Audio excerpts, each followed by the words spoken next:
분별의 영. 나는 사도행전 1장 8절부터 몇 말씀을 읽기를 원한다. 오직 성령이 너희에게 임하시면 너희가 권능을 받고 예루살렘과 온 유대와 사마리아와 땅끝까지 이르러 내 증인이 되리라 하시니라.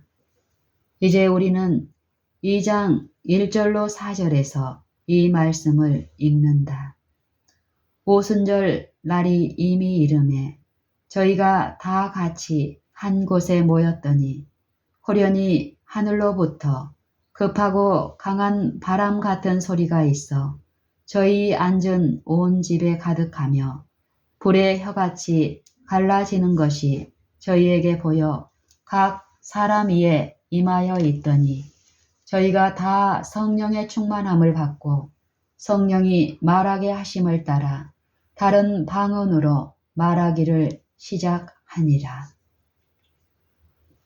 이제 형제들이여, 우리가 전심으로 하나님께 나올 때 모든 종류의 선입견과 의심과 불신을 비울 때 여기에 말한 축복을 우리가 받을 수 있다. 그때에 우리는 하나님의 영을 기대할 수 있다. 그러나 이것은 내가 성전에서의 그리스도의 나타나심에 관하여 한날 아침에 내가 여러분 앞에 제시한 그런 경우이다. 제사장은 그분을 팔로 잡았으나 그는 거기에서 아무것도 볼 수 없었다. 하나님께서는 그에게 말씀하시지 않고 이렇게 하셨다. 이 아이가 이스라엘의 이로다. 그러나 시므온이 들어오자 마자 하나님의 영이 그를 인도하였으며 그가 그분의 영향 아래 있었기 때문에 성령이 그에게 임하였으며 그는 어머니의 팔에 안겨 있는 어린 아기를 보고 가난한 작은 가족의 모든 증상을 보았다. 그러나 그가 그것을 보는 순간 하나님께서 그에게 말씀하셨다. 이 아이가 이스라엘의 이로다. 이제 우리는 두 가지 구별되는 특성이 있다. 거기에서 직무를 행하던 제사장은 그분을 알지 못했고 그분을 깨달은 사람이 있었는데 왜냐하면 그는 영적인 것을 분별할 수 있는 곳에 있었기 때문이었다. 그는 하나님과 가까운 관계에 살고 있었다. 그는 미래의 영원한 유익과 영광을 맺고 살고 있었으며 그래서 하나님의 영을 깨달았다. 그리고 우리 각자는 어떤가? 우리는 하나님의 영이 우리와 함께 있었음을 안다. 우리는 그것이 시간과 함께 다시 이 집회에 있었음을 안다. 우리는 어제 와그너 형제가 말할 때 주께서 함께 하신 것을 조금도 의심하지 않는다.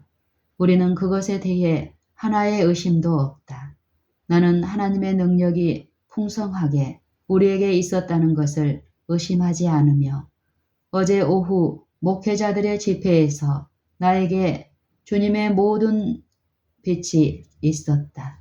이제 마음의 문을 활짝 열고 예수님을 안으로 모시게 되면 우리는 어제 거기에서 귀한 시간을 가졌을 것이다. 나는 그것을 조금도 의심하지 않는다. 어떤 영으로 우리가 성경을 연구하러 오느냐에 있어서 여러 차이점이 우리에게 생긴다. 우리가 성경을 우리 생각에 이끌지 않고 우리 생각을 성경에 이끌고자 하며 편견을 비운 마음으로 들을 준비가 되어 가르침을 받을 만한 영으로 오면 우리는 가르침을 알게 될 것이다. 우리는 그것을 이해하게 된다.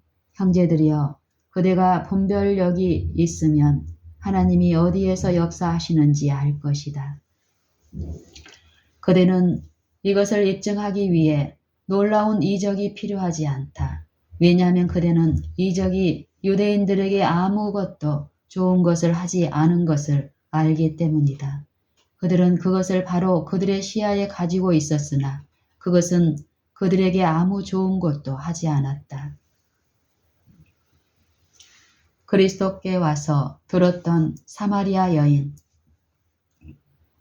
그 여자는 아무 이적도 없이 그분을 영접했다. 왜냐하면 그 여자는 그분의 말씀을 믿었기 때문이었다. 그 여자는 그 빛에 대해 기뻤고 가서 자기의 이웃에게 말했다. 여기 유대인들이 증오한 바로 그 사람들이 있었다. 사마리아인들은 빛을 받아들였다. 그리스도께서 그분의 위대함의 모든 능력으로 강력한 치료와 그분의 영의 힘있는 부어주심으로 나타난 모든 은혜로 유대인들에게 오셨을 때 그들은 그것을 인식하지 못했다. 자, 왜 그런가? 그 이유는 그들이 마음에 가지고 있던 바로 같은 편견이 거기에 지배하고 있었으며 그분이 하실 수 있었던 가장 강한 이적도 그들의 심령에 전혀 효과가 없었던 것이다.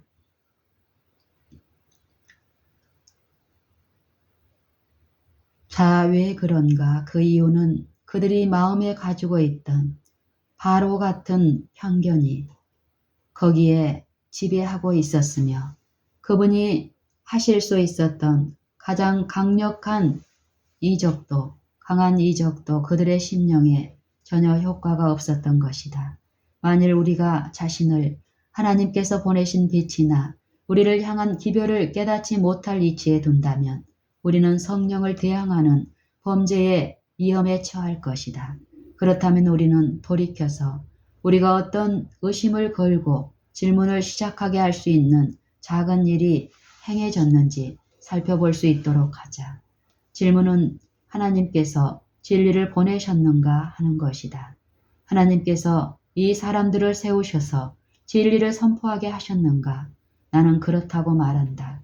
하나님께서는 그것을 우리에게 주시기 위해 어떤 사람을 보내지 않으셨다면 우리가 갖지 못했을 진리를 우리에게 주시기 위해 사람을 보내셨다.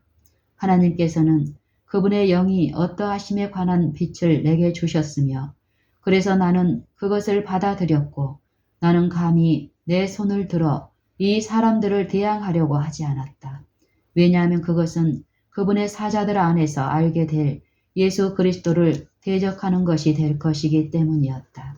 이제 나는 그대들 모두 어떤 입장을 취할 것인지 그대들의 불완전을 보기 때문에 불신의 구름으로 자신들을 채울 것인지 조심하기를 바란다.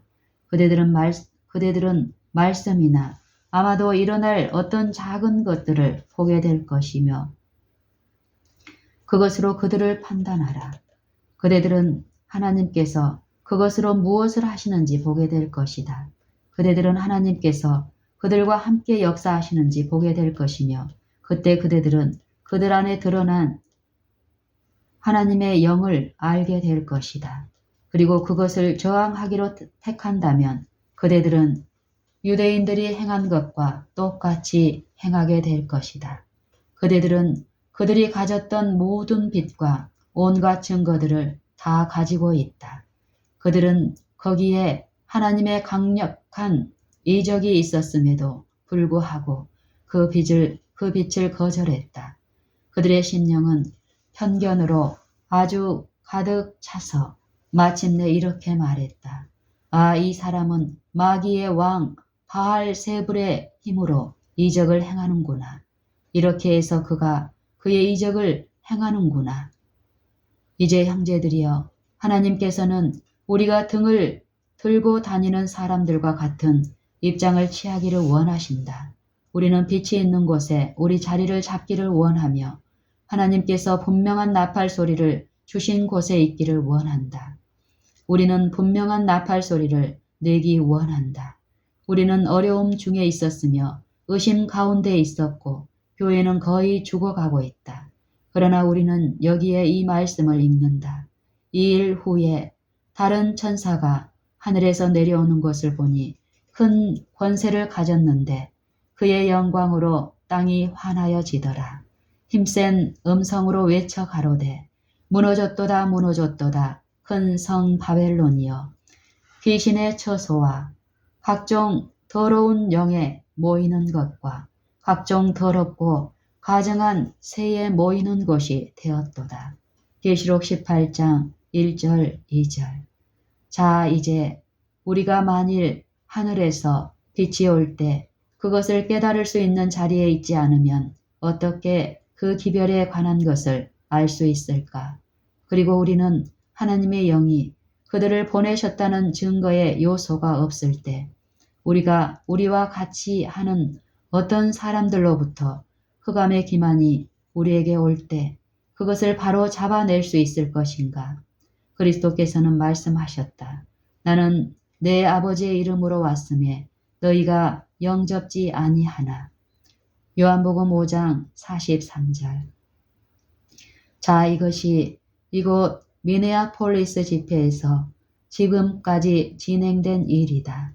하나님께서 그대들의 생각과 맞지 않는 기별을 그분의 이름으로 보내시기 때문에 이것은 하나님으로부터 온 기별이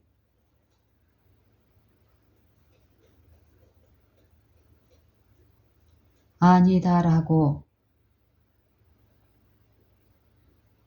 하는 그 기만에 빠지지 않게 되기를 바랍니다.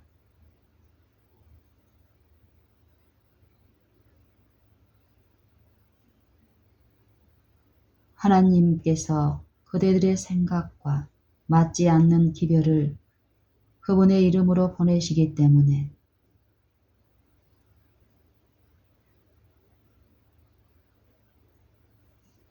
이것은 하나님으로부터 온 기별이 아니다라고 영접지 아니할 것인가? 나머지 부분은 유실됨.